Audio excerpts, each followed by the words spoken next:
My name's John Baker, and I've got a quick question for you about your team meetings. Have you ever sat through them thinking, these guys are like a bunch of chimpanzees, that my meetings are like chimpanzees' tea parties and they just waste time? Well, a couple of things. Firstly, and here's an important and interesting fact that scientists discovered. Our DNA, yes, that's yours and mine, 94% of it is exactly the same as the chimpanzees.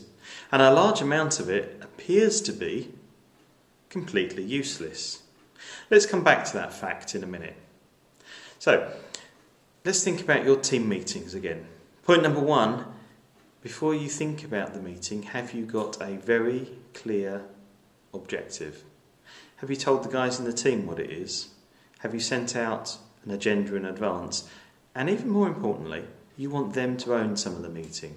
Get them to do something for it. So, now let's come back to those chimpanzees, shall we? So, a large chunk of the DNA we have is completely useless, and scientists call these bits of DNA pycnons. I know, but here's the thought. Perhaps when you're sitting there in the team meeting thinking, all this irrelevant chatter is annoying me. Perhaps you're sitting there thinking this chatter that they're making does nothing for me. Perhaps it's useless to you. Perhaps to them it's not. Perhaps they need to do it. And you know what I used to do? I used to get an extra 20 minutes onto the team meeting and I'd disappear for 20 minutes in the middle of it, under some pretext, of course. And they would bond while I wasn't there, and they'd do all the bitching and moaning and whining they wanted about me. They're going to do it anyway. Get them to do it in a positive way.